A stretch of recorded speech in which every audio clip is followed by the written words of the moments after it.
St. Louis, Missouri, Atlanta, Georgia, Cincinnati, Ohio, Baton Rouge, Louisiana, Houston, Texas, Indianapolis, Louisiana, Minneapolis, Indiana, I'm sorry,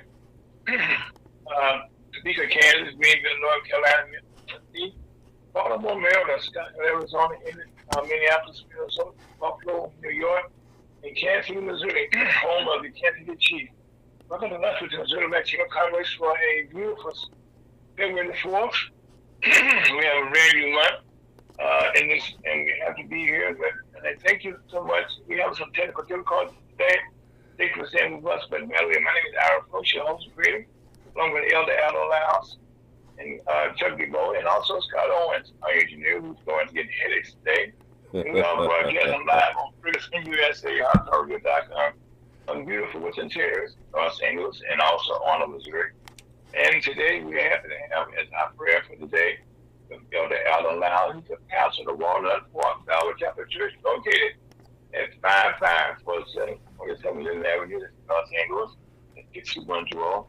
And again, the voice you hear that of Elder Aldo Lyles, who's the pastor of the Walnut Park Bellwood Catholic Church, that's located in Los Angeles, at 5547th Avenue, 6120. The next voice you hear will not be mine, but be Elder Aldo Lyles, who's the pastor of the Walnut Park Bellwood Church. Okay, 5547th Avenue. Elder Lyles, how you doing, sir? Fine. And how That's how it is. Yes, sir. Heavenly Father, we continue to thank you for waking us up this morning. You didn't have to, but you did. You woke us up to a day we've never seen before. And we thank you for that. All over the universe, you woke up people, Heavenly Father. And Heavenly Father, we know you can do everything but fail. And we know you always on time. And we just thank you for what you have done, what you're going to do, and what you're still doing. And look in on the sick, Heavenly Father, and bless, and the gospel continue to go forward. In Jesus' most precious name, amen. Well, Reverend Lyles, thank you for that beautiful prayer, sir, and also always that prayers on blessings down. So what do you have for us today, sir? About the world. I'm still talking on the world. Get your pencils ready.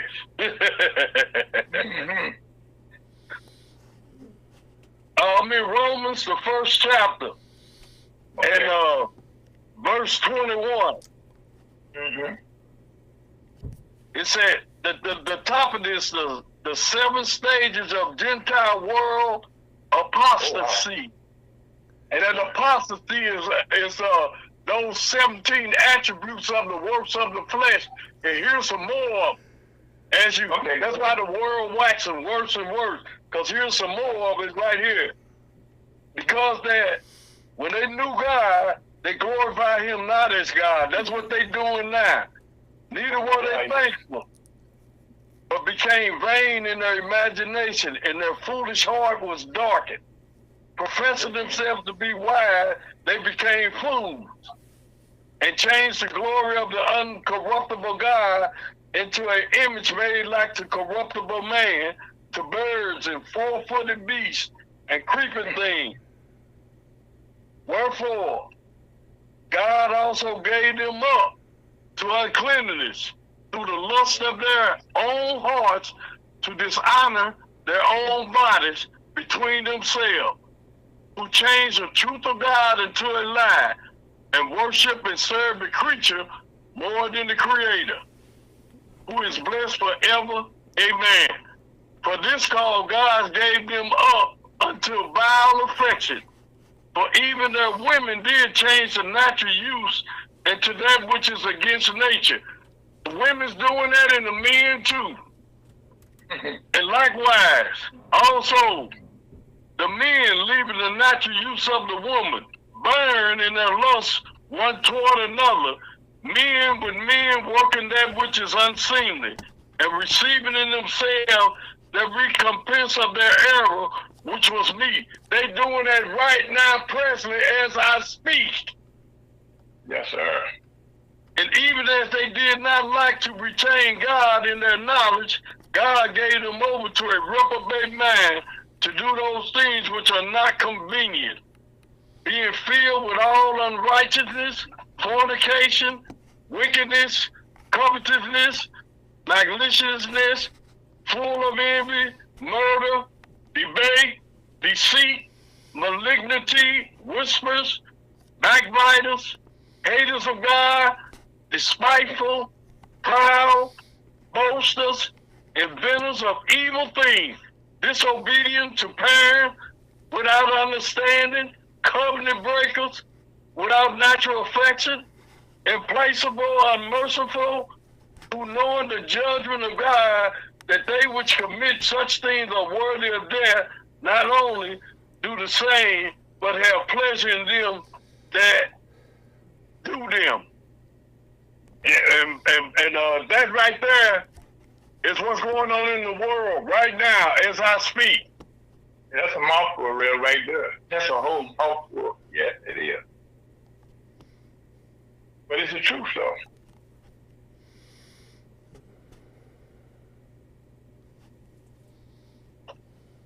So is that it right there for today? Yeah, that's it for today. Okay, well, right now we kind of, by the way, we have some technical difficulties. Well, we can blame on the satellites, up there, for those who know, but we'll take a small break. Listen to USAHotTalk.com. Yes, Scott, what you We can't take any break right now. I don't have any control. Okay, we'll keep right on going then. Well, right now we're gonna make adjustments as we go on. Right now, okay, most of the world, especially in this country, is talking about this satellites. This actually is not a satellite, but it's a balloon that is flying over the country. Matter of fact, it was over St. Louis yesterday, sort of out in Kansas City. And it's kind of, getting everyone's attention. But again, the United States is, if you look at the travel, the path that it went through, if you're not aware, in Bills, Montana, there's a lot of silos, missiles up there. You went over to Kansas City where we have a big base, for our fighters there. Now to St. Louis where we have Scott Air Force Base. There's a lot of places that is going, and they're saying it's out of control, okay, but you never know. But one thing, that's out of our hands. But one thing we do know that we're happy to say that in the world of COVID-19, that things are fairly being answered. In fact, the COVID-19 hospitalizations are dropping by almost 20%, and that is a very good thing. That's because people have been wearing their masks, but we're still right now right behind on getting our vaccine. But the only way we can continue to keep those numbers going down is keep those getting vaccinated. You can also continue to wear your face mask. And also, by the way, wash your hands. We've been saying that for a long time. That's something that you learn as a small kid, how to make sure you wash your hands, and those are some common things, but people don't even do things like that. And also, we want to tell you that as you move past here, that this past week, we got some good news the other day that the unemployment rate is the lowest it's been since 1969. It's down to 3.4%.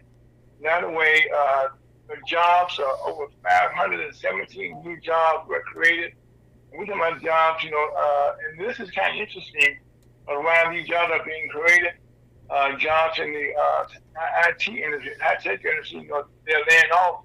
But right now, the hotel industry, the leisure industry, professional business and services, even government healthcare, they all are seeing great news, which is a good thing for us right now. So we're happy that that's some good news there. Also, something that we can't forget was that this past week down in Memphis, Tennessee, the young man, Tyrone Nichols, who was brutally beaten and killed. Well, yesterday, the sixth police officer was fired down there, and there has been much discussion why this had taken place sooner. But now, all this could possibly be avoided. Right now, we all need the federal government, I said the federal government, to pass the George Floyd Act that would allow all this to not be in a situation right now. Because now the George Floyd Justice and Policing Act of 1920 was sponsored, back then, okay, by former Congresswoman Karen Bass, who's now the mayor of Los Angeles, California. It was established a framework to prevent and remedy racial profile of police officers.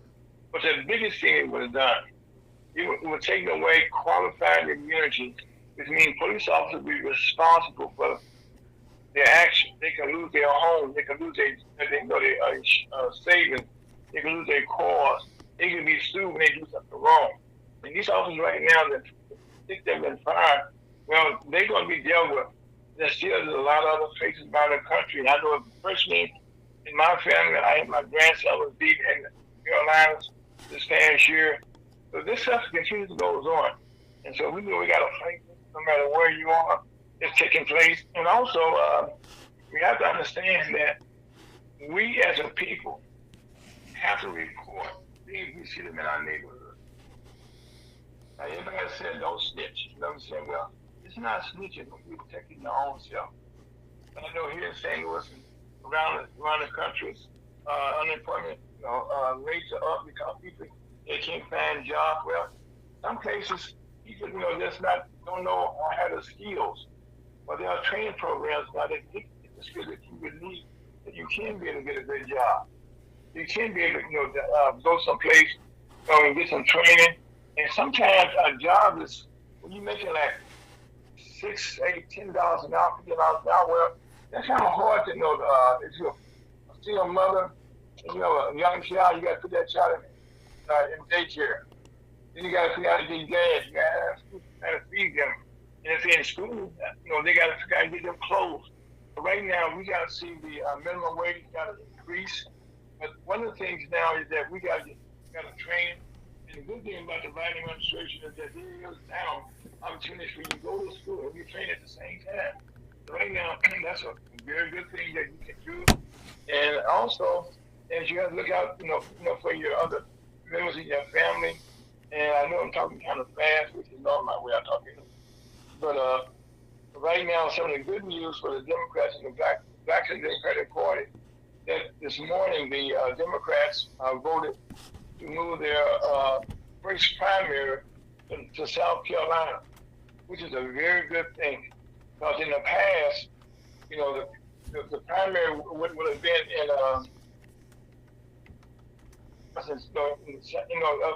Iowa, which is a very cold state. Blacks, very few, but now we get a chance to lead off the primaries for the Democrats, and then being black will have a chance to be involved with picking and choosing the president of the United States. Now, we had some technical difficulties when we came on the air, and we're still dealing with those even as we speak. And normally you can certainly have our thumbnail up where Scott can tell us who we are, real picture, my picture, Scott's picture. And also we have a picture of our guest today, Mr. Michael Grayson. And Dr. Grayson, how you doing, sir? Excellent. How you doing this afternoon? Well, Doctor, I am doing well. In the Midwest here, our weather changed so much. Yesterday we was in the 20s, like last night we were down in almost in the 20s a couple of days, and today we're gonna be in the 50s. And the day before, it was up and down. So we have times usage out here, and right now I am the victim of my own self with my voice. Okay, but having said that, sir, matter of fact, where are you located at? I'm in Tennessee. I'm here right outside of Memphis. Okay, so great. We have the same thing, up and down, crazy weather. Yeah. Well, if you're in Memphis, Doctor, you're very close to a project that we're working on in Haytown, Missouri. Okay. Which is about 100 miles from Memphis, Tennessee. And that's something we're working on for the Missouri Chamber of Commerce. And by the way, the Missouri Chamber of Commerce, has been around since 2015, and we have been able to do a lot of things, for our black community. And that's why today I felt such an honor to have you come on. Because one of the things in the black community, at some point in time, our black community, and not just the black community, really has been a problem for most people. And when the pandemic came in, it didn't exactly help make things better for people, okay? because there's a great loss of jobs. And some good paying jobs are going away. And some low paying jobs are going away. And one good thing came of this was, there was some benefits, from the Biden administration. Excuse me, that helped us out. But still, okay, when you try to get back into your business life, you try to get a job. One thing they're going to ask you about it, they're going to tell you this, okay, at the time. They're going to check on your credit rating and see if your credit rating is. And this is one of the things that people are not aware of, that when you talk about credit, we don't always see the whole picture of what credit actually means. So Dr. Grayson, you've been a very much educated about this, and you have done things around the country. So right now, we're going to tell us a little bit about who you are, how you got it where you are now, sir. Okay, my name, for those of you who don't know me, my name is Dr. Michael P. Grayson. I am head of a company called Credit and Debt Management Institute. We're a 501c3 nonprofit, and we work with financial literacy. Fortunately, that's a big word. Well, we have all 3 credit industry records. So we are at the top of the food chain. We have the record for the highest credit score in the world. So we've been very fortunate. Well, I'm the algorithm for credit restoration. So, the FICO system, which started in 2000, is based on an algorithm. So it takes an algorithm to beat an algorithm. Okay, now, Doc, let's digress, okay? You said algorithm. Explain what does that mean? Okay, so in the new credit system starting in 2000, your credit has 5 components. Your credit used to basically be, do you pay your bills on time? So before 2000, if I said, hey, do you have good credit and you pay your bills on time, you could say yes. But now in the FICO system, you have to know all 5 components of your score so that you understand what your credit score is. So now I'm asking you, what is your credit score? And for the record, if you have less than a 720 credit score, you have bad credit. If you have less than 720. Okay, now Doctor, let's break this down, okay? Why did they make that change back in 2000? Why was the change? Well, there's a lot of speculation, but essentially the new credit scoring model gives them control over credit. It gives them the total control that they want. So we were getting to a point in time where you basically had unilateral access to capital. So one thing that the credit score does, it makes segregation and discrimination legal. So now, if you don't, this is what people know. 80% of African Americans have bad credit. So if I put a credit score requirement on certain situations, it helps me to eliminate, African Americans from consideration. Let me give you an example.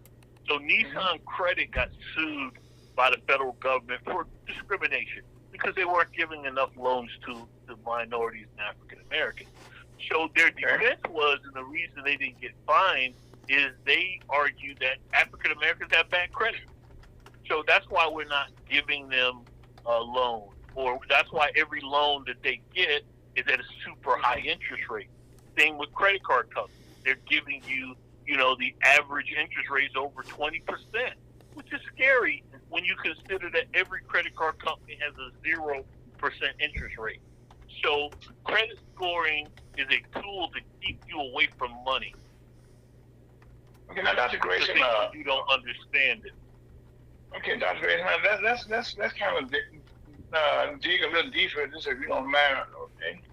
Now, in 2000, the whole world changed. Okay, but most people wasn't aware of this change. Yes. Especially in the Black community. So now, correct. Who came to the conclusion that there needed to be a change? Well, this is a one world system, and it's the top 1% of the population, the banking class, that determines the direction of the economy.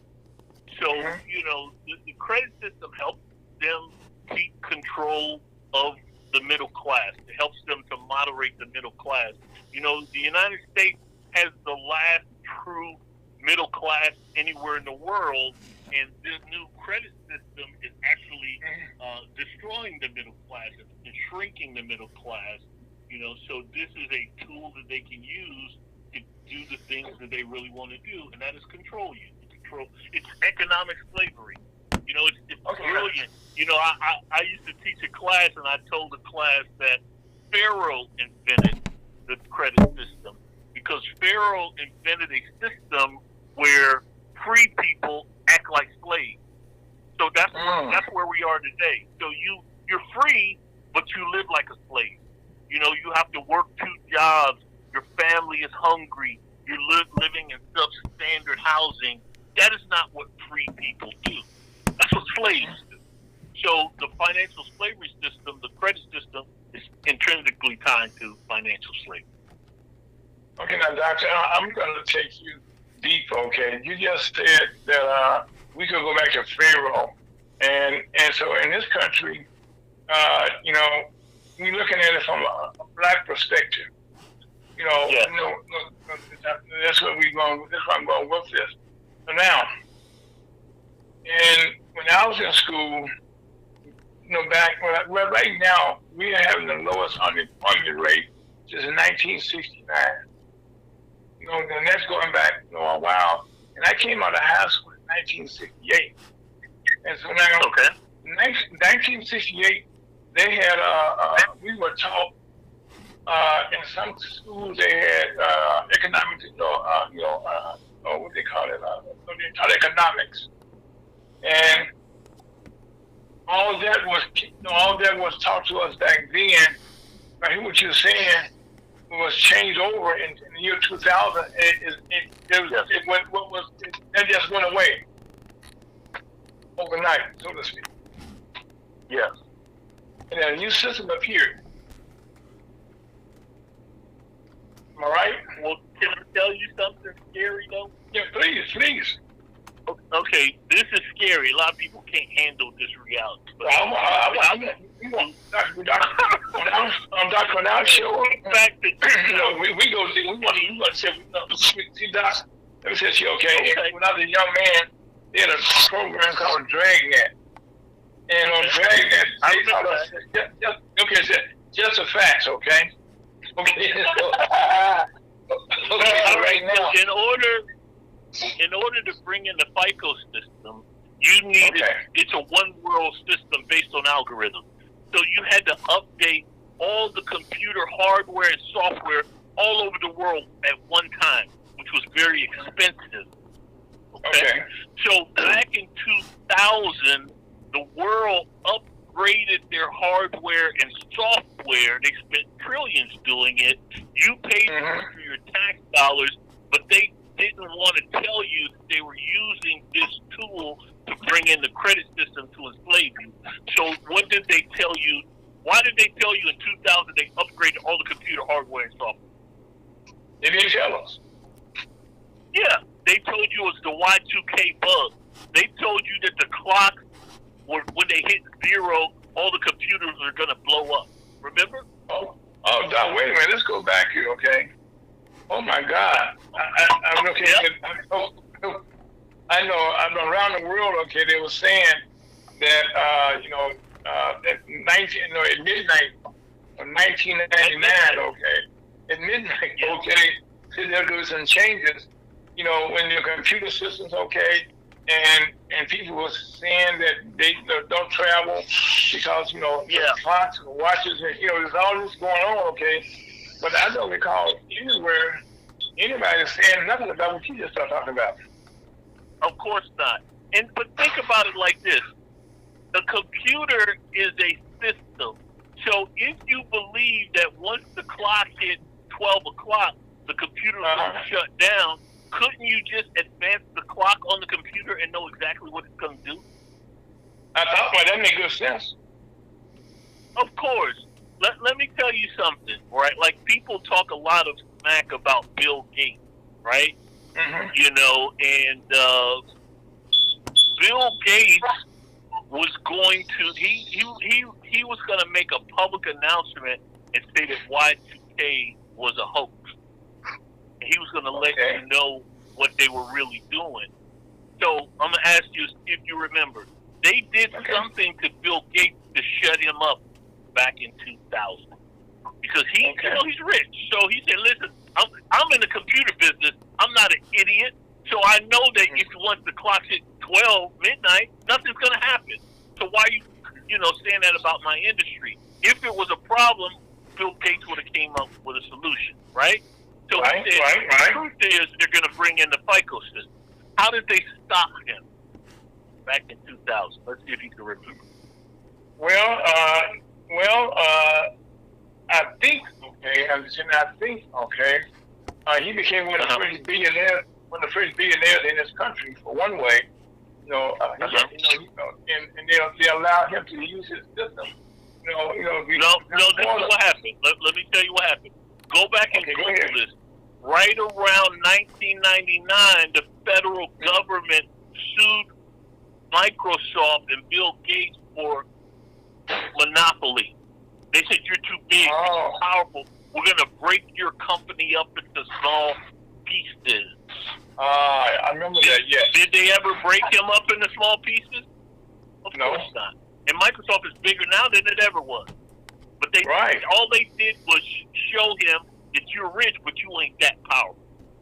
Shut up, or we'll destroy your company. Wow. And he did. He didn't say nothing. Y2K came in, the FICO system came in, and they left him alone. They never even fined him. But he was in the news every day in the 1999.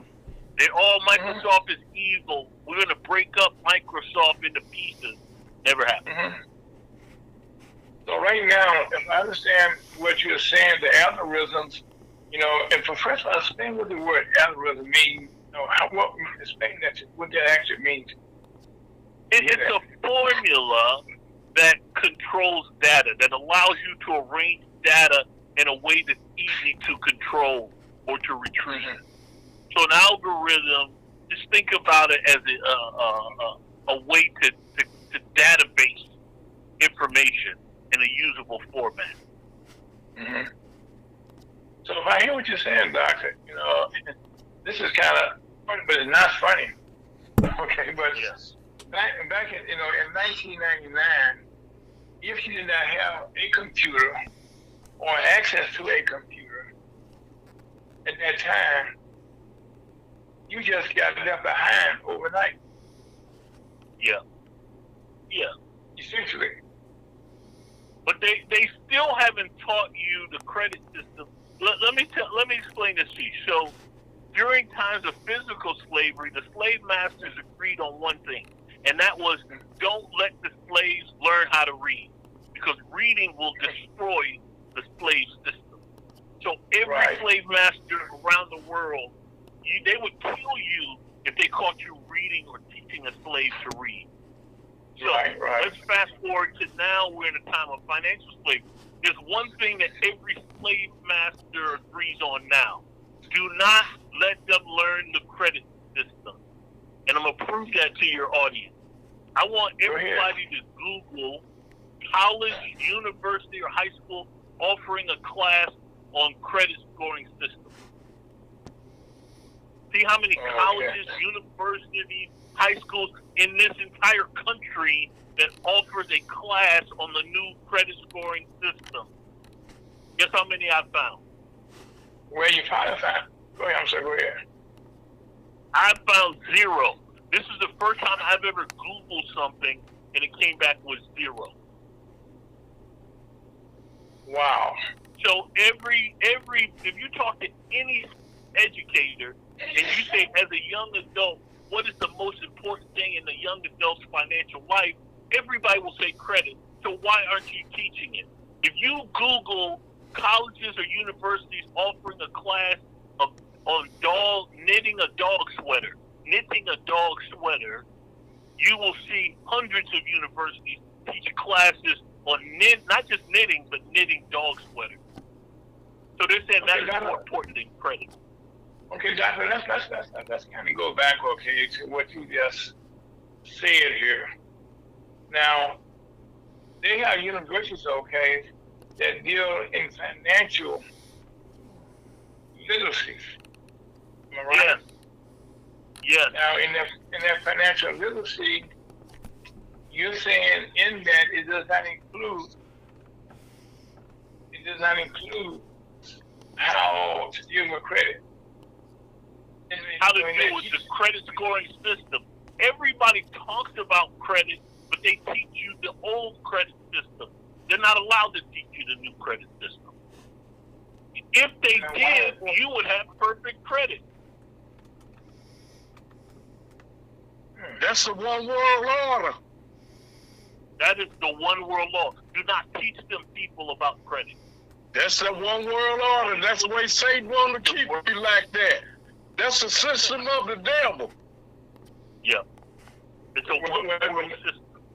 But that's great. That's Elder Alan Lyles. You know, he's my co-host here, and and we've been talking about this one world order that you don't hear a lot about it, okay, but it is alive and well. Yes. They have you busy thinking about other stuff. Just like you said, everybody teaches financial literacy, but how many people are teaching you the FICO credit scoring algorithm? Once you know the algorithm, you know how to fix your credit. And you know how to fix 800 credit score. Amen. Everybody talks about credit. Ain't nobody teaching you credit scoring. No one. I haven't found it course. Other than the one that we teach, I don't know of one in the country.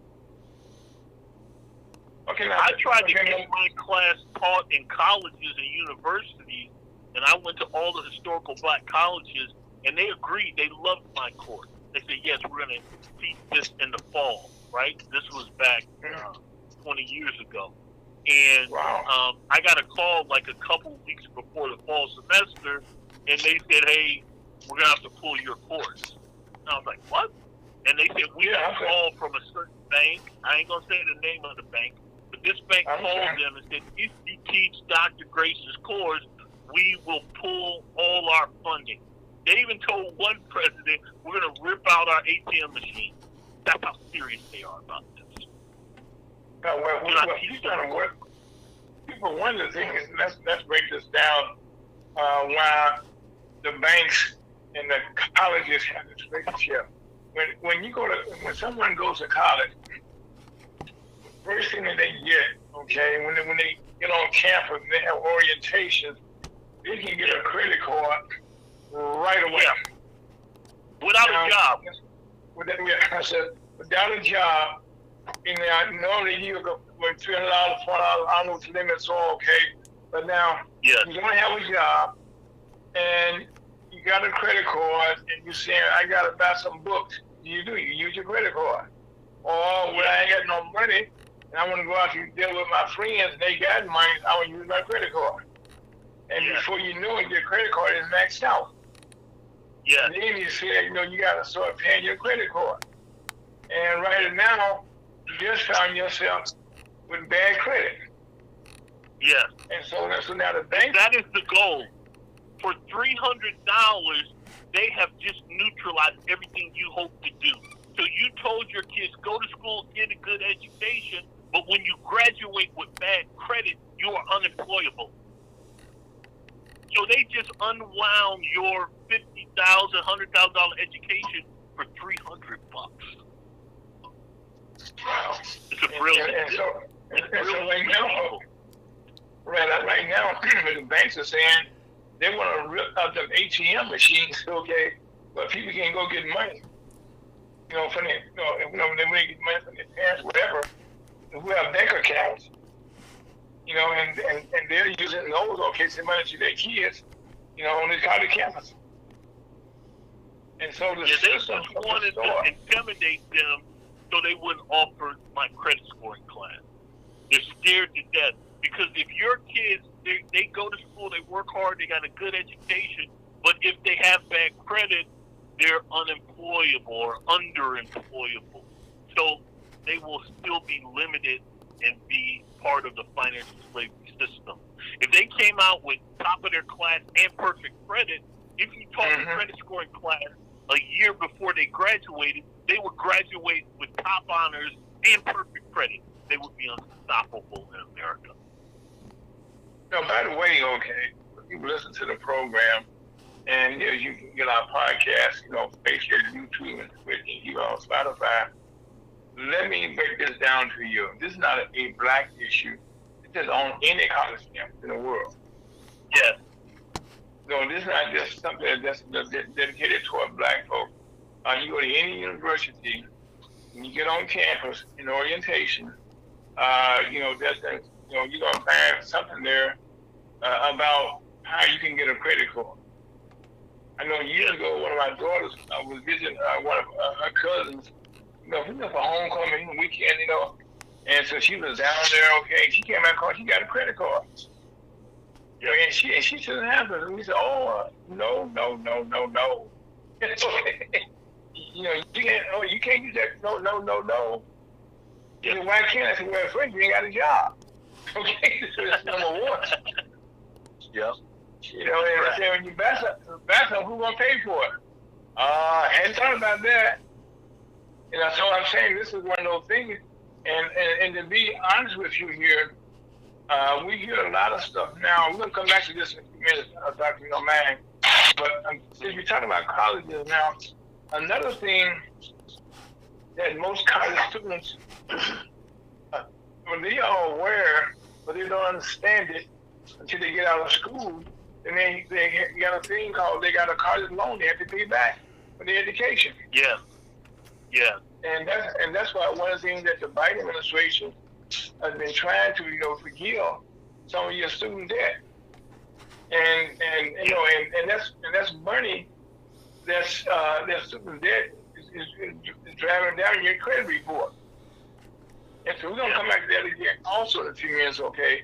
But I just want to get down to the basics here, okay? And that you can't teach your course in colleges. They won't allow you to teach credit scoring in college. I dare somebody to try.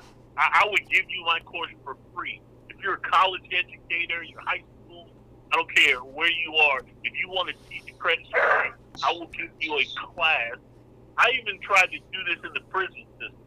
I have a program called Perfect Credit Prevents Crime that I used to teach at the Attorney Generals would invite me every year to teach a class at their national forum. And they loved it, but they never implemented. So a year before you let someone out and release them, the felons, you teach them the credit course and let them fix their credit in jail. So when they come out of jail, they have perfect credit. Because if they come out with a record and bad credit, they're unemployable. So of course they can only go back to crime. That's why you have recidivism rates through the roof. How are they going to get a job? They're a felon with bad credit. Impossible. They have better luck getting struck by lightning. So if you were serious about recidivism, you would make sure they come out with perfect credit. So even if they can't find a job, they could start a business. They could get a small business loan. Yeah, Doctor. This is such a important thing that we tell the prisoners that we don't want you to come back. Okay. Right. So one of the best things you would think, okay, common sense would say, well, while you're in here, you offer all types of classes. So while you're in prison here, some prisons you get a law degree. Yeah. And so you're saying they can get a law degree. They can't get something about credit, how to improve their credit. They can get a class on credit, though. Think about that. What good is a law degree if you have bad credit and you're a felon? Are you starting a law firm? No. You're going to get a job in a law firm? No. You need perfect credit. And anybody in this country can have perfect credit in 3 to 6 months. Anybody that understands this system. In fact, Wow. one of the things I want to make sure. Hey, that could be the mark. That could be the new mark of the beast. You better not even talk about the number of a man. You better not. Don't even go. It's talking about the mark of the beast and mankind. Mankind is crooked and wicked and ran by Satan and his demons. Yep, I'm telling you. Well, There's one thing I want to make sure we get out. The CARES Act. So in the country to fight COVID financially, they offered the CARES Act. And listen to how crazy this is. So everybody talks about the CARES Act because it gives you money, right? Everybody talks about the money from the CARES Act program. What they didn't talk about was the fact that the CARES Act was really designed as a credit protection tool. So the CARES Act of 2019 is designed to ensure that you build and maintain perfect credit.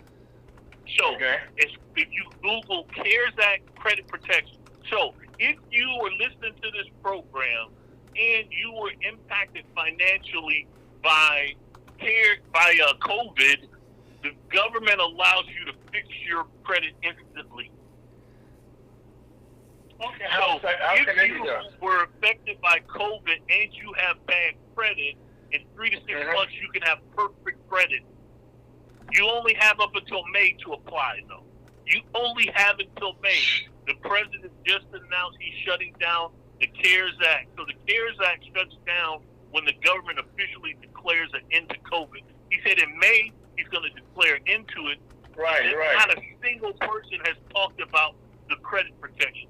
You have an opportunity to have perfect credit before May. Everybody in the country, everybody listening to your program.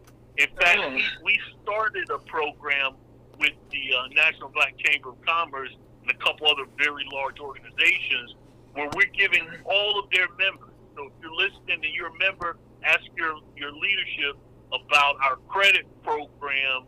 We're going to give everybody, I'm not going to say everybody, but we're going to give the first 1 million people perfect credit.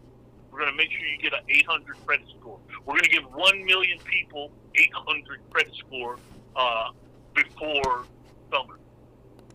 Okay, now that's one reason, that I invite you to get a guest on my program, because I have to be on a Zoom call a couple of weeks ago. Our chairman of the board, Mr. Nair Ivory, had a Zoom call for leadership here, and I kind of got in late to the call because they moved the time around a little bit, threw me off, but I did get in on the call, okay? So then, it was a good part. With the good part. Now, having said that, first of all, if you're a member of the National Black Chamber of Commerce or any of our affiliates around the country, around the world, you will qualify to be a part of your program. I just played right, sir? Yes, sir. Yes, sir. That is absolutely correct. Every single member.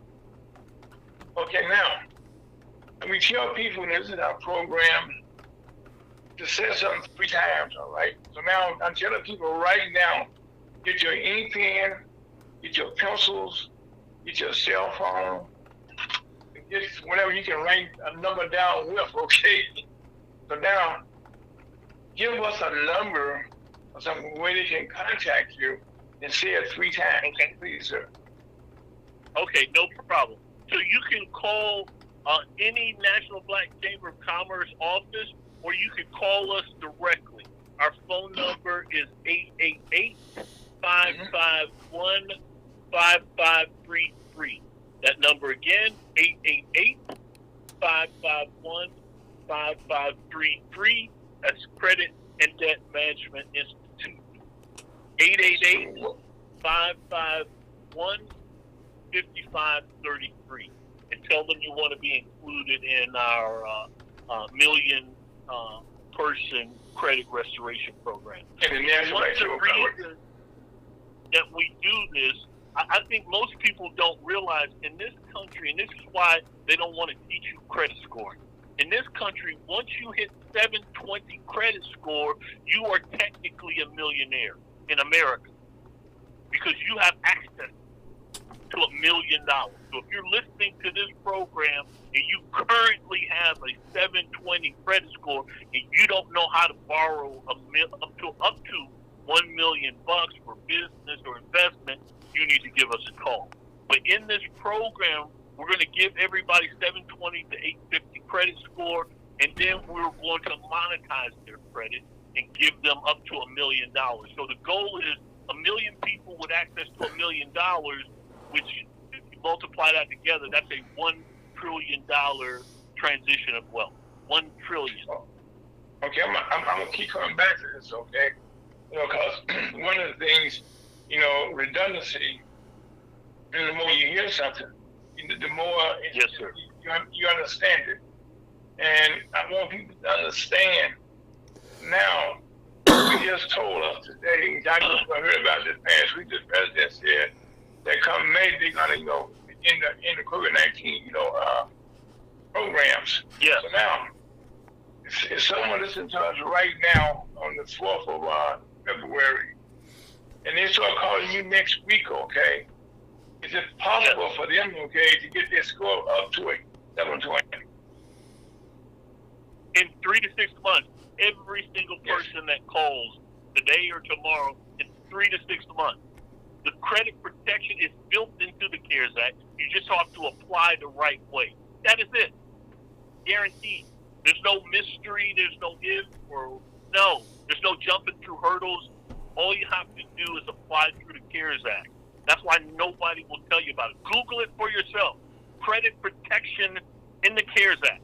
Everybody skips over that. They will never talk about it.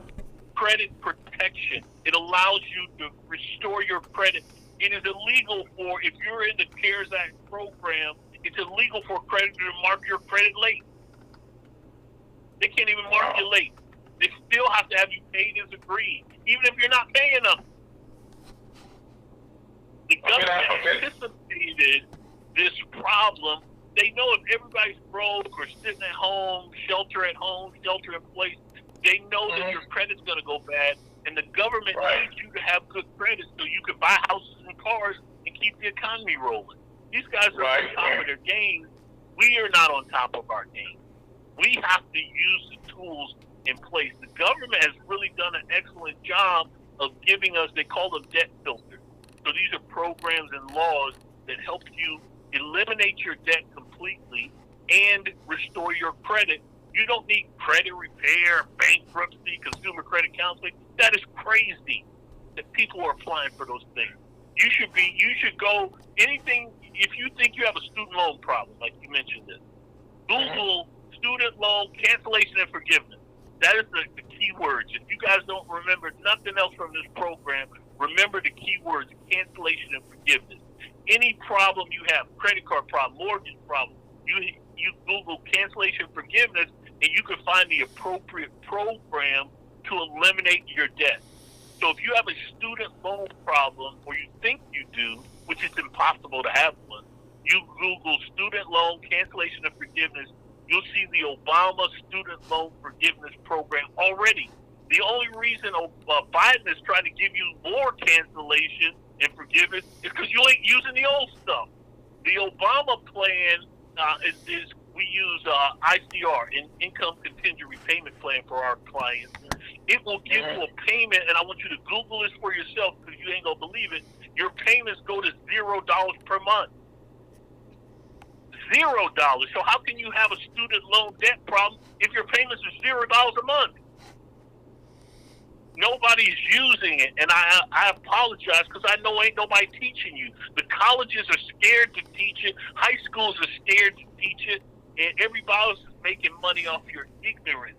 But listen to what I'm saying. It is impossible to have a student loan debt problem in America. Impossible. Biden is trying to make it brainless. That's why they're mad at him, because they already gave you the Obama plan, but now he's just trying to wipe it out just with a magic wand, and it extends the wrong signal to the country. In order to get these rewards, you have to be diligent about information. The Bible said that people perish for a lack of knowledge. You have to actively seek this knowledge. Ain't nobody gonna hand it to you or spoon feed it. You know what I'm saying? You got to look for it. Somebody has got to step up and say, hey, let me walk my people through this. And, you know, all you guys in leadership, come on, you got to use these tools to empower them. Preach, Grayson. Preach, bro. Empowerment ain't nobody Preach. doing it. Tell them about it. Yeah. You know, that's why I appreciate you. You know, you heard about it. The first thing you did was say, come on my show and let's talk about it. That takes guts. Most people are scared to talk about this stuff because they don't want to upset the top 1%. They don't want to feel the wrath of folks. But you was like, we're gonna put the truth out there. I'm gonna help my people. Amen. Well, that I did too. Okay.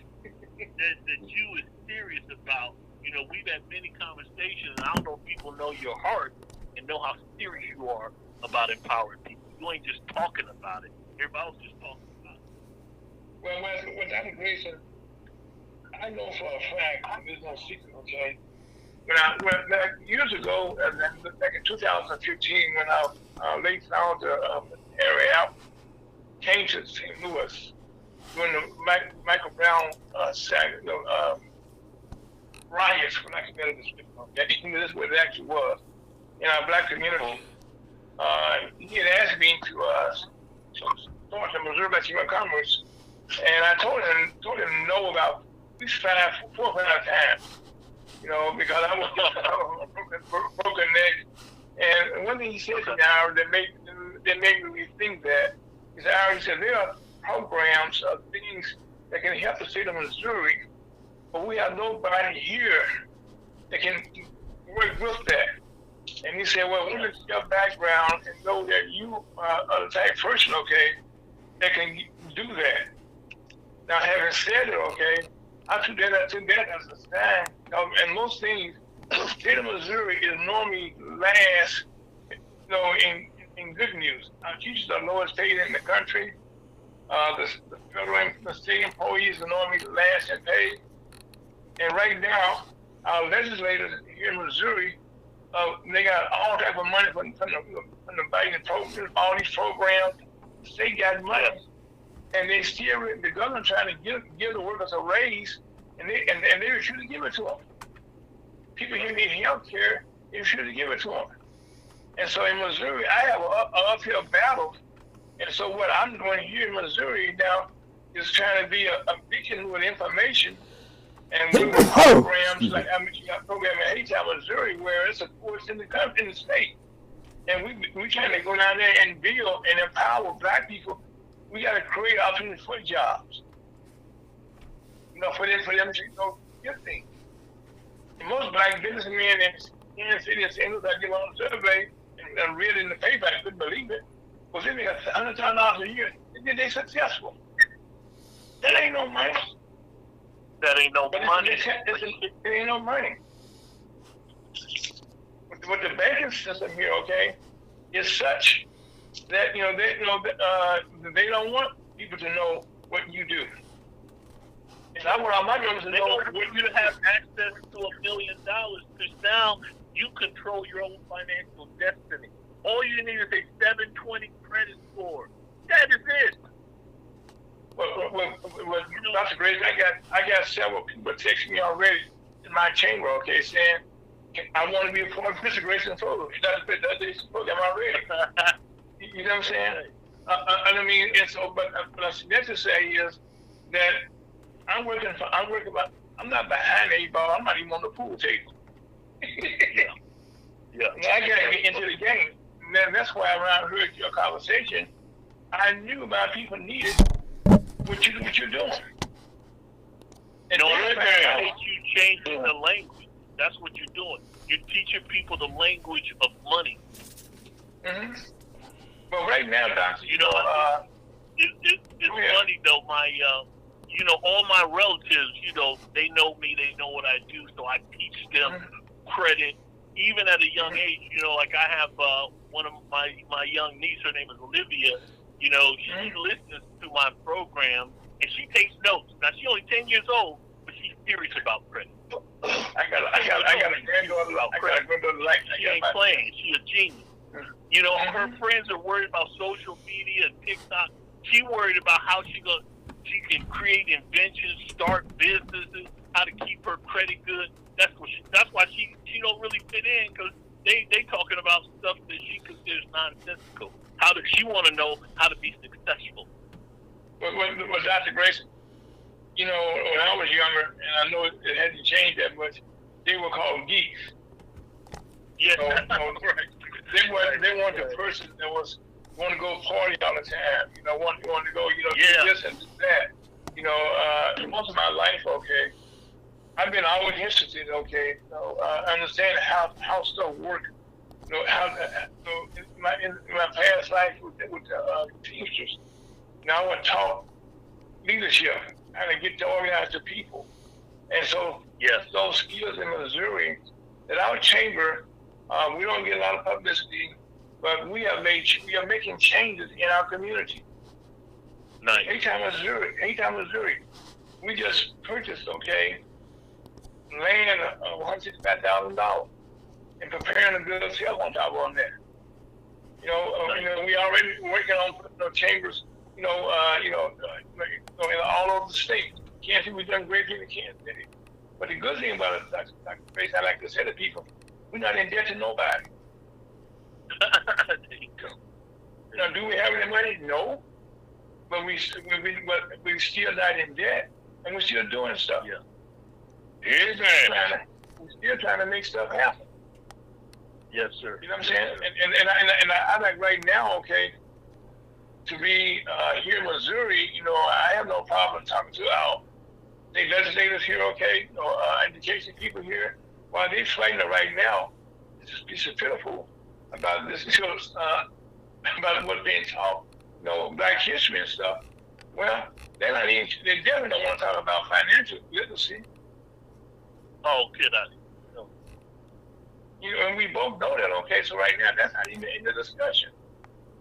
Yeah. And if we can sort of discussion, you know, any kind of way here, that's what I want you to tell people right now. Like right now, I got people in my chamber saying right now, count me in. Yes, sir. You know, and I'm saying, yes, you are in. Okay? That's one of the benefits of joining the NASDAQ Chamber of Commerce affiliates.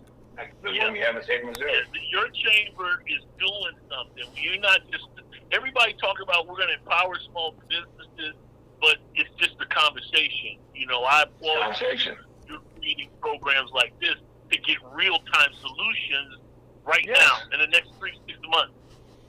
That's why right now, what I did with you, okay, like I was saying, I want you to have a program on a radio station where you can speak freely, okay, about what you're doing. Yeah. Because what we're doing here now, we speaking freely, okay. We don't have no filter on what we saying here, and that's why I said, you know, when we talking to the world here, like, you know, a free voice, talk about what you need to know. Amen. Credit right now is one of the things that when people understand, you buy a car, when you buy a house, you go for a job, and anything that you do, okay, they're checking your credit score. Yeah. Now, do they tell you that? No, they do not. That's it. When you go to the hospital, when you go to the hospital, I had a client who, you know, she used to come into our office, her and her husband, and they would cuss and scream. They was very angry, you know, and they came to talk to me. I was like, you only been in my program for 2 months. You know it works because you were referred by somebody else. How you cussing and screaming? And then the wife started crying.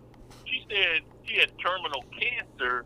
There was one experimental treatment that she wanted to take that could save her life, but because her credit was bad, they wouldn't let her in because her insurance didn't cover it, and she couldn't get patient financing. So she was like, if you don't hurry up and fix my credit, I could die. That's how serious. That's why we're very serious about credit. And that's why I got you on the program today, Doc. That's why I got you here today. And I remember I told you, normally I get come on at 1:45.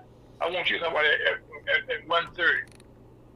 I mean, then today the devil's been busy. Okay, we have not had any problems since 2015. Okay, getting on the air at the right time. But for some reason, the computer didn't want to work right. It never had. I mean, the enemy. They know the enemy ain't trying to have it. Right. As long as you're talking about other stuff, he don't care. But when you talk about real change, he get real upset. Yes, he do.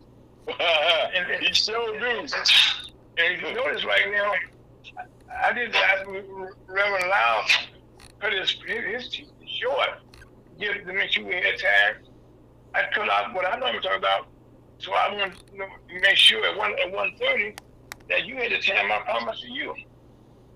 Right. Because the most important thing people hear today is that you telling our members, okay, that they can get this, they qualify for this program. If you listen to this program and you don't have 800 credit score by May, that is your own fault. If you don't have 800 credit score and you don't have access, I'm not saying everybody should run out and borrow $1 million. That's not what I'm saying. But you should have the capacity to do that if you need to. If you're listening, if you're a believer, if you love God and you worship Christ, I guarantee you have some type of witty idea or invention or business plan that could make you very successful. But what's stopping you is you're cut off from access to capital. So once you get free and you got your 800 credit score and we've set you over some of our banking relationships, and somebody says, hey, look, yeah, you qualify for $500,000, watch what happens in your life. Stuff will start happening. You'll get land deals like you're talking about. I mean, things will open up at a level that you have not imagined. Please. Also, Doctor, that's continue to dig deep here, okay? When I say I want to dig deep, okay? Well, what we haven't talked about that really got my attention when I tuned into the program, to the Zoom call a week or so ago. You went into the Bible, and somehow I'm the Bible. Well, the Bible tells you that after so many years, your credit is clean. Talk about that if you don't mind. Okay. So one of the things that I teach people so that they understand, one of the programs we just talked about is called debt filtration. So debt filtration is a system of 48 government programs and laws that actually pay all the bad debt you can't pay. Bankruptcy is not a debt filter, consumer credit counseling, none of that. The government, even if you owe taxes, I hope you guys are not paying back taxes. You should file for offer in compromise. So that program reduces your tax debt 90%. 90. Okay? So everybody always say, well, Doc, wait a minute, that don't sound right. The government's going to pay all my back taxes. Why? That's what everybody want to know. Why would the government pay all my bad debts? Why would they help me have good credit?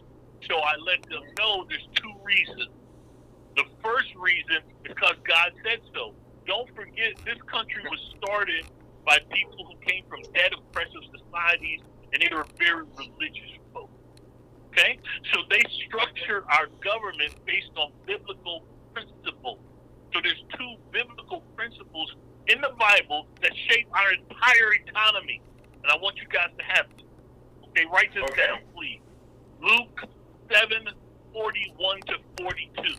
Luke 7:41-42 says, a certain creditor had two debtors. One owed 500 denarii and the other 50. When they could not pay, he canceled the debt for both of them. That is why the government cancels your debt. And the only requirement for any debt filter is you can't pay. Just like with the CARES Act debt filter. If you can't pay your bills, the government asks them to put you in a cancellation or forgiveness program. Okay? The second passage is Deuteronomy 15:2. Deuteronomy 15:2 says, at the end of every 7 years, you shall grant a remission of debt. This is the manner of remission. every creditor shall release what he has loaned to his neighbor. He shall not exact it of his neighbor or his brother, because the Lord's remission has been proclaimed. That's why your credit is supposed to reset itself every 7 years, because God said so. You wonder where that number came from, 7 years. You thought the government made it up. No, Deuteronomy 15:2. So the number one reason that the government cancels your debt and forgives your debt is because God said so. The second reason is because we're a capitalist country. We're not a democracy. We're a capitalist society. Amen. I always say that it's a capital system. Always. It's a capitalist system. So in the capitalist system, in our economy, it's driven by home and car sales. The government don't care about nothing else but how many new homes and new cars are sold, because that tells how healthy the economy is. And unfortunately for the government, in order to sell houses and cars, you need low debt and good credit. So fixing credit and eliminating your debt is the government's job. It ain't even your job. That's the government's job. You know, one of the things that I teach in my class is that your only job as a U.S. citizen is to use the credit and debt system to access capital and create debt. So the system is designed that when you get in bad debt or heavy debt and bad credit, it's designed to clean it for you so you can start again and try again. And you keep trying until you can acquire assets, build your credit, leverage your assets, and create even more good credit, and then become prosperous. So the system is designed that way. But what happens for African Americans especially, not just African Americans, but for us especially, after you get bad credit, heavy debt, you fall off the chart. You start doing bankruptcy, credit repair, all that crap that don't work, whereas the people that know activate the proper government debt filtration program to eliminate your debt and fix your credit. You can't pay off all that bad debt. It's impossible. Okay, now Doctor, is filter it. Okay, now Doctor, if you be so kind, why don't you explain the language, okay, that if you have a credit card or some other type of business, some debt that you have, how after certain how that actually works, in everyday people. Okay, so you have a credit card. You're paying the credit card. Something happens, you can't pay. After 120 days of non-payment, that debtor will usually charge the debt off. What does charge off mean? Everybody uses that word. It means they take a pre-tax charge against their earnings. So if you talk to your accountant, that's the good kind, pre-tax charge. So the government is reimbursing the creditor for you not paying. Now, in order for him to do that, he has to actually cancel your debt. And in order to prove that, the government makes them issue a 1099-C. I want you guys to Google 1099-C. It is a cancellation of debt. So if the debt is canceled, this is what I ask people every day. How can you pay a debt that is canceled? Why are you trying to pay a debt that is canceled? Because you don't understand the system. Once the debt is canceled, you have to send the proper documentation to the creditor and, to eliminate the debt completely and legally. Then it's gone.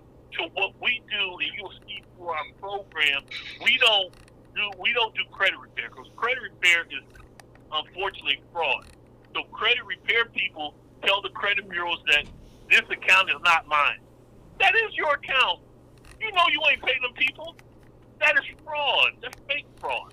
What we do is if you issued a 1099-C and you canceled that debt, you can no longer hold me accountable. So we have the creditors remove the debt legally. Now it's gone. Now that's the right way to do it. So you have there's 48 of these debt filters. That's why I'm saying Google them.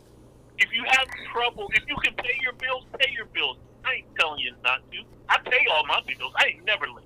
But if something happened, like when I went to the hospital, I was in the hospital for over a year with a very bad infection, right? And so I wasn't worried and stressed out because I can't pay my bills. They're going to repossess my car. No, because as soon as I get out of the hospital and go back to work, I know I can use a debt filter to eliminate all that bad debt, restore my credit, and I'm back in business. Now, how do you do that? That is the world. Explain us. Okay, first of all, okay, now, when people get these letters from these agencies trying to collect a debt from a credit card, talk about that. Okay, this is the biggest scam on the planet, or one of the biggest scams. Debt collection scam. I'm gonna give you a couple things to reference because we gotta free our people from debt collection scams. So in this country, there's two kinds of debt. There's legal debt and technical debt. A legal debt means you have the legal standard for proof of indebtedness that's dictated by state and federal law. So in order to collect the debt, you have the legal standard. Everything else is a technical debt. Let me give you an example. If you're listening to this program right now, you owe me $1,000. That is not illegal for me to say that. I can say everybody listening to the show owe me $1,000. I can even send you a collection letter and say, give me my $1,000. But legally, I have to tell you that this is a technical debt. This is not a real debt. That's what every collection letter has one statement on it. It says, unless you notify this office within 30 days after receiving this notice, you dispute the validity of this debt or any portion thereof, this office will assume this debt is valid.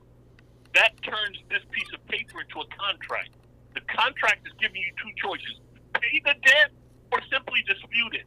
You can pay it or dispute it, but because they know no one ever taught you credit, you don't know how to dispute it, so you pay it. That is crazy and insane. You got a choice to either pay it or dispute it. Let me prove more to you. I want you to pull out some debt letters. Call your friends and family. I want you to eliminate everybody you know's bad debt. I'm gonna show you how easy it is.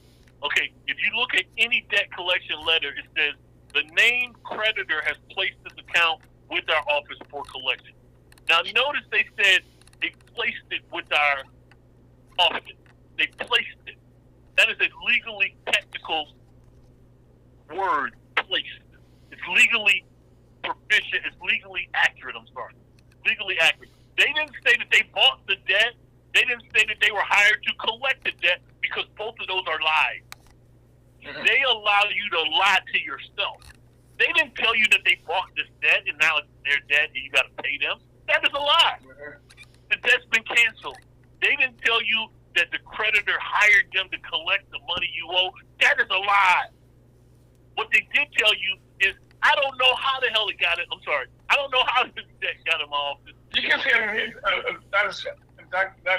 doctor, we real people here. You can say that. Okay, all right, because, that describes the you situation. don't understand how many people is paying this fraud money. So the second sentence in every one of these says, if you choose not to respond to this notification, we will assign your account to a collector with instructions to collect the balance. Now, listen to what they said. If you choose not to respond, then they will assign it to a collector. If you really owe the money, as soon as they got the collection, they would say, go collect my money. But what they're waiting for is for you to create a debt where none exists. Listen very carefully. When you first got the letter, you ain't owe nobody nothing. But by waiting 30 days without notifying them, disputing it in writing, you created a debt where none existed. So back to my original example. If I say, listen, everybody listening to this program owe me $1,000, I can send you the same letter. If you don't respond in writing and dispute, hey, Dr. Gracie, you crazy, I ain't never agree to pay you $1,000. If you don't do that in writing, then legally you owe me $1,000, and I can take you to court and garnish your wages. People, that's awful. That is all they're doing. It don't matter what the number is. They only list the previous creditor to lock it into your mind to make you think that this is a real debt. This is a technical debt. It's legally uncollectible. You know, Doctor, one of the things I consider myself to be Right? No, I'm always learning a wordsmith. And that means you have to understand how to use words. By the way, words. By the way, I'm happy to say that we've been joined by our CEO, of the National Chamber of Commerce, Mr. Chuck Dubai. How you doing, Chuck? Good afternoon, and hello, Dr. Grayson. Great to hear you. Hey, how are you, sir? Yes. Hey, Chuck! Right. The right number. Right, Reverend. Okay, well, Chuck, Dr. Grayson been on since 1:30, okay? And I tried to have a continuation, Yes, but one sir. thing that... Let's do this again. Let's do it again. Okay, and one of the things that we told everybody that's hear our voice, if you remember the National Chamber of Commerce, any of our affiliates, okay, you can get this program, get your debt counted for free. Yes. And I know, and that's something that I already asked from Texas already. Okay, people saying, "Can I?" I said, yes. And so now, working through the program as usual. Okay, and so now you was on the call with me a couple weeks ago. We had Dr. Grayson as a guest speaker. With our chairman, Mr. Iris. So now, what some things you want to talk about him with? Okay, about the thing that he's doing. Well, there is the immediate tangible value that it has to each individual. Mm-hmm. And I think it should be clear, and if not, we can continue to make it clear. But with the investment that you would have in this program, there is a tangible goal or product that you're going to come away with. And a higher credit score means, first of all, less expense in your living, in the way you go about doing. But we'll talk a little bit just for a moment about what it means to your business. And Dr. Grayson, I'm sure you mentioned about the 720 score or the benchmark. And just right there alone, if we're able to convene or bring together 100 people out of the Missouri Black Chamber, or start with 10, and the 10 can show to other people what they were able to do, but to have access to $1 million is significant if all you had to do was make some changes and basically elevate your knowledge that allows you to collateralize your resources. So a 720 score automatically will get you qualified for $1 million access to credit or access to capital. And as you do that and we put it together, then we have an opportunity to create our own banking guidelines, our own banking opportunities, our own sources for capital. And initially, we're looking to go nationally and get 10,000 businesses to do that. That would allow us to start a capital fund. And the fund could be in the form of a bank, but it would be designed and missioned for capital access to our members, our constituency, our concerns, our interests, which then, all the way back to what we've been talking about, is the integrity, the infrastructure, the substance within our own communities. And that's what we're talking about in one way or another every day. It's in the news, whether we're talking about political disposition.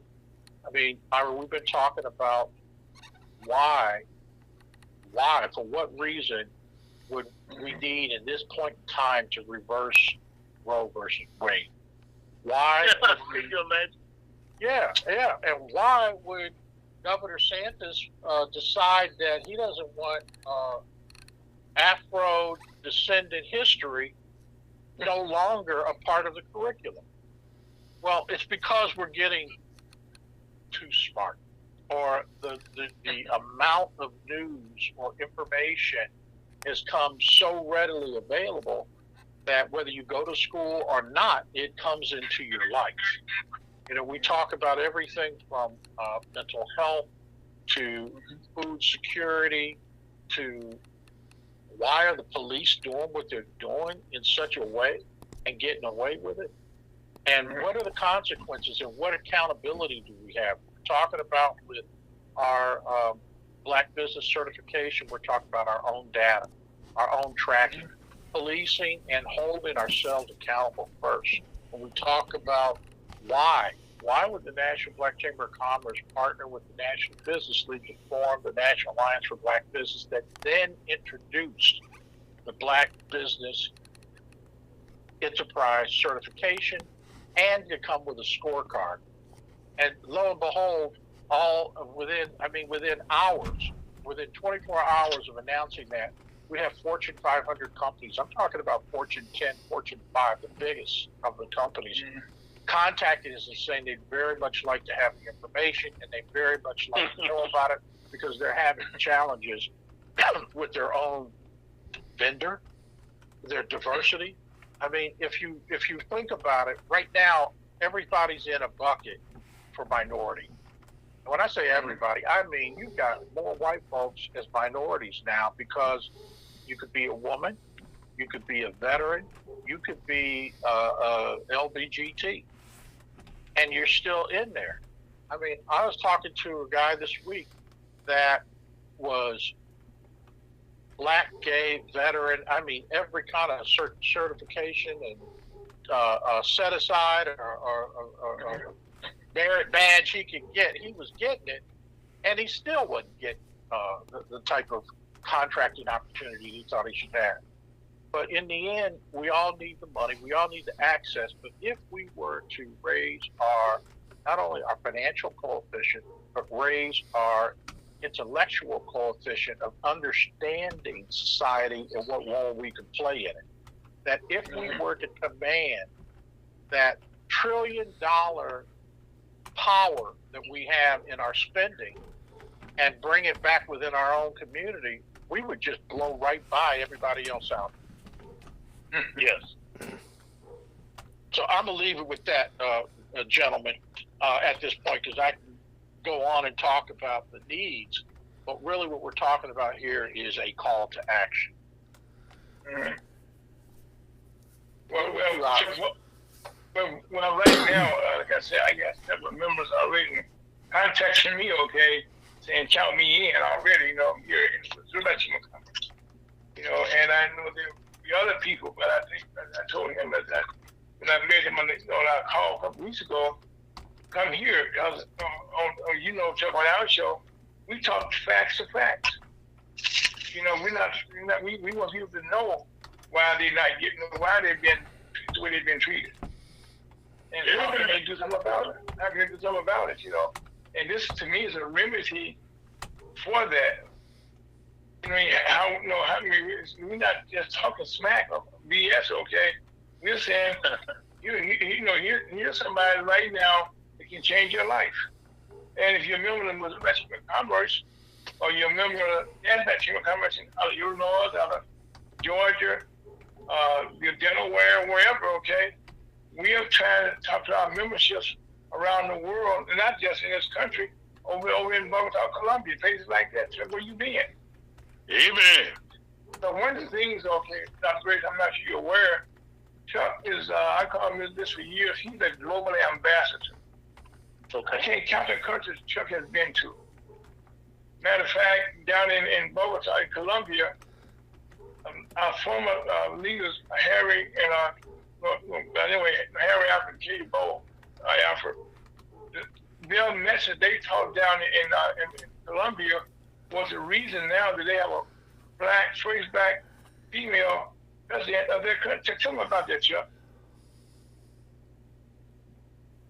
We're in a changing time globally, and when I say that, I'm not really saying the aggregate of the globe. I'm saying the common denominator of the human spirit, the human existence.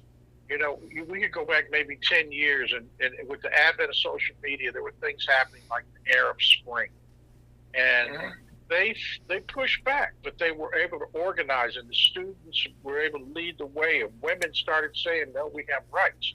Something similar was happening with the Black Lives Matter movement, if we want to call it or characterize that. But it was in response to an economic disposition meeting a showcasing of systemic racism put right in our face and brought into everybody's living room. Everyone said, oh my God, this is terrible. We got to do something about it. Well, in Colombia, they had these other things that they were seeing, let's say, that were in the common denominator of the human spirit, the human existence. Colombia as a country had been experiencing over 50 years of civil war that really wasn't publicized as such. They tried to make it seem like it was about the drug dealers, the narcos economy versus the established economy. And really, there was so much have-nots that were on one side of the line that they just kind of fell in, and it just happened to be all the money that was coming through with the drug economy that they can't deny was part of their country. So to make a longer story short, there were guerrillas, and the guerrillas eventually got to the point to where the government said, you know what, we would like to have peace. We want to stop the war. What do we do? So two of the leaders got together, President Petro, and he selected a black woman to be his vice president, and they were pretty much following the American blueprint of how Kamala Harris got there. And even before Kamala Harris, there was F.C. Campbell Barr out of Costa Rica, and all of them kind of got there on a people's rights type of agenda that was inclusive of people's rights, not just black or not just one ethnic group.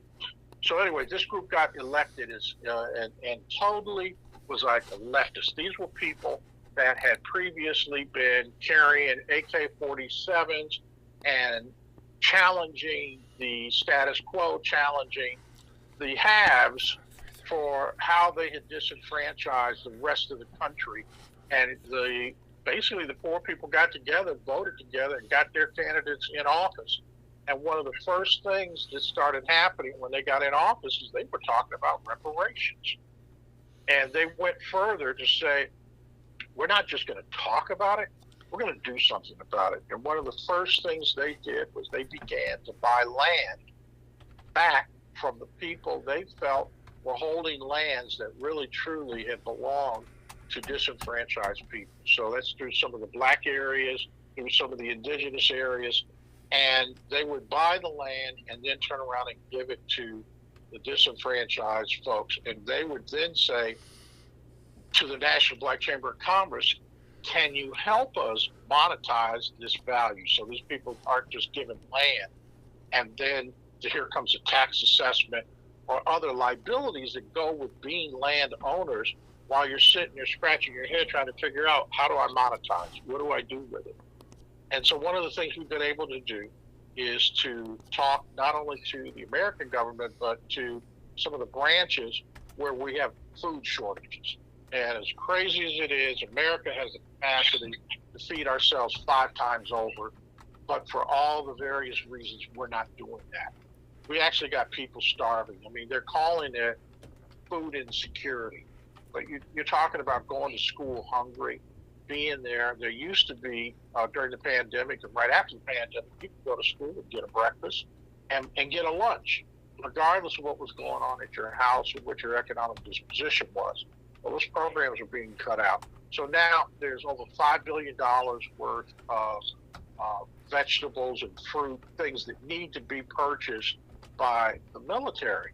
We can't feed our troops to go anywhere or threaten to go anywhere because the Chinese, everybody knows that we can't feed them, so they can't move. They can't do anything. So we've been buying a lot of products from Chile. When you go in your grocery store and you look at let's say a tomato or a orange or something, you look at the little stamp on it, it tells you where it came from. And some of them have been trying to buy these fruits from other places to an American company and then put their stamp on it. But the USDA said, no, we need to know the origins of it, where it came from.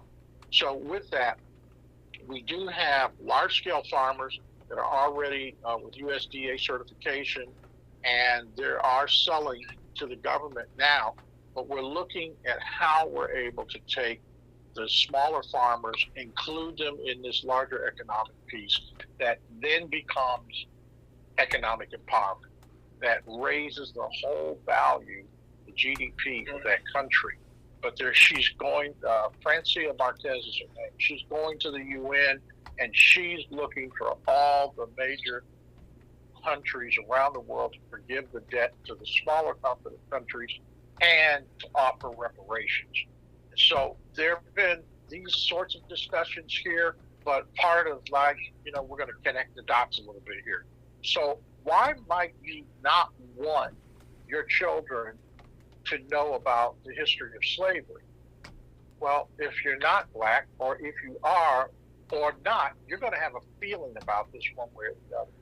And it just so happens that in an environment where we can give $40 billion to Ukraine, we can invite these African presidents here, like they did in November, and have 44 countries come here and give each one $1 billion. But we still haven't figured out how to feed people that actually have jobs and can work, not to mention the homeless.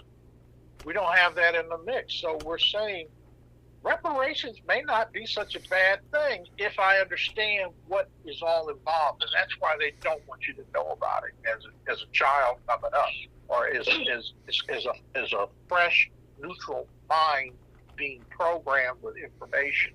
They want to control what information you're exposed to.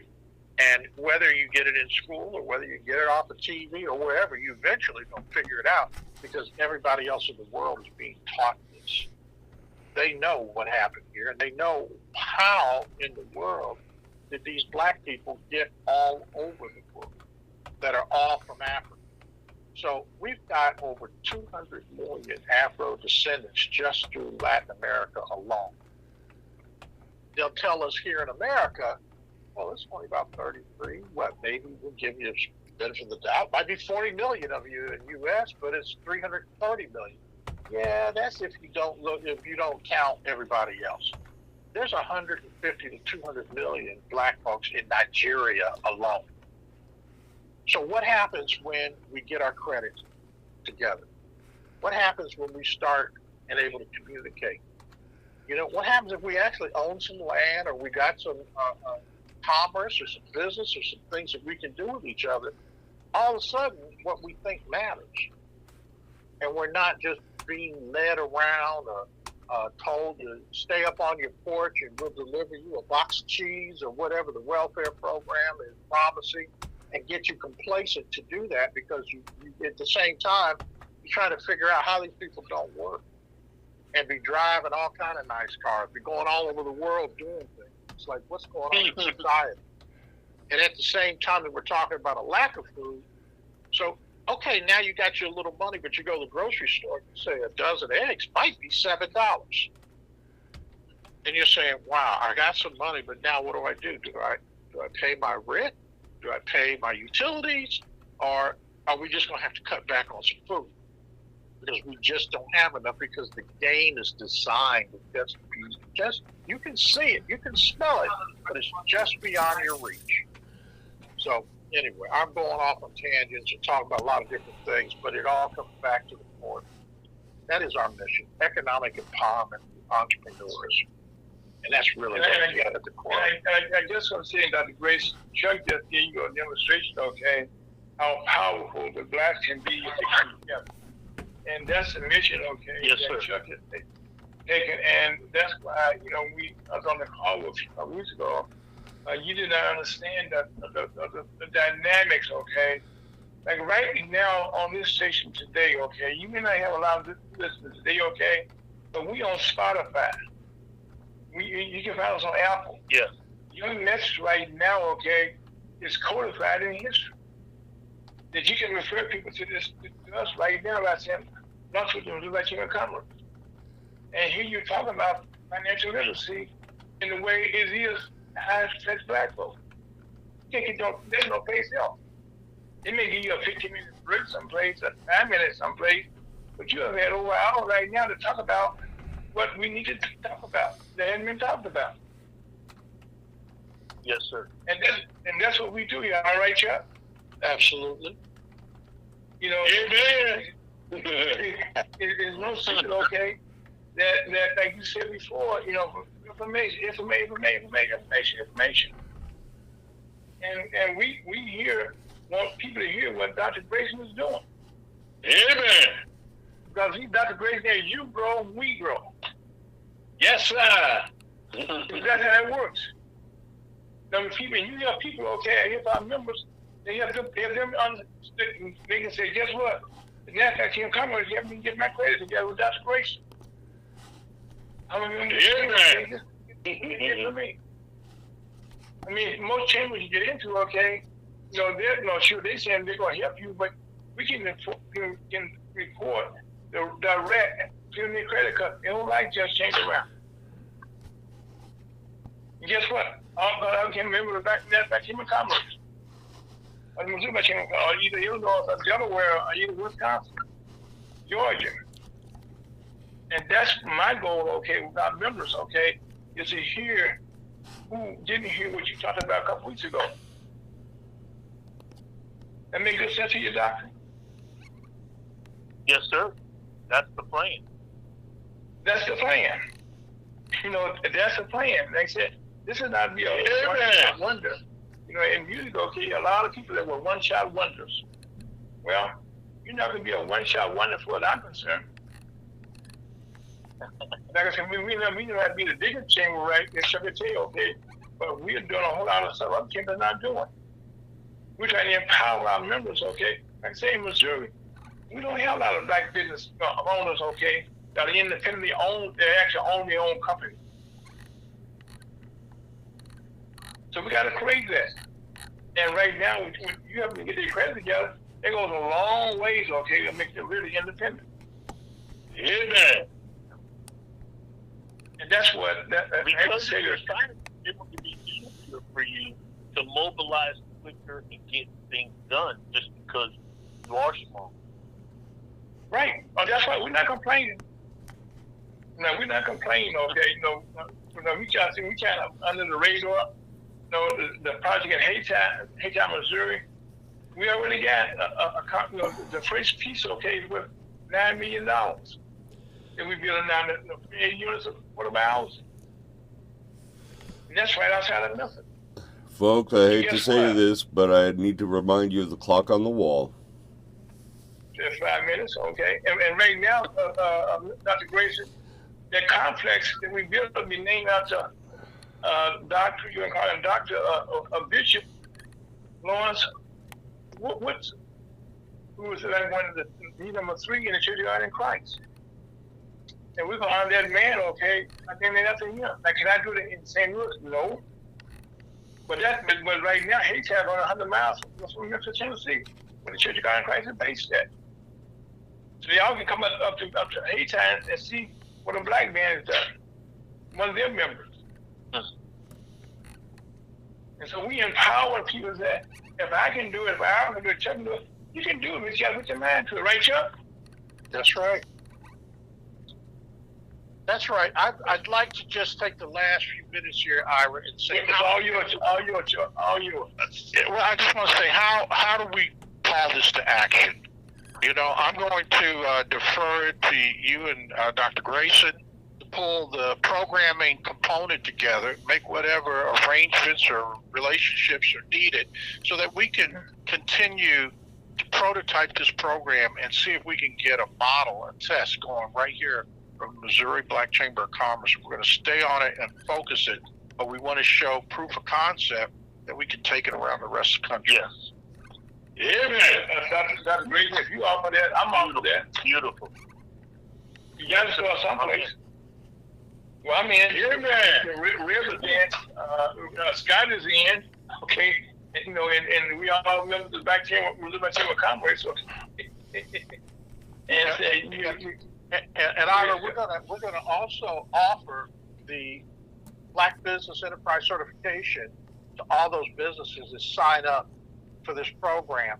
The certification is free, but you have to be a member, a part of one of the hosting or sponsoring organization, which is the National Black Chamber and our Federation of Chambers. So Missouri Black Chamber would be one of those. But in order to gain access to these programs, these opportunities, it has to come from within. It has to come from within your organization, and they're welcome to become a member of the organization in order to get it. But after that, we're not charging for the certification, but we are going corporations and target different people to accept and recognize this certification.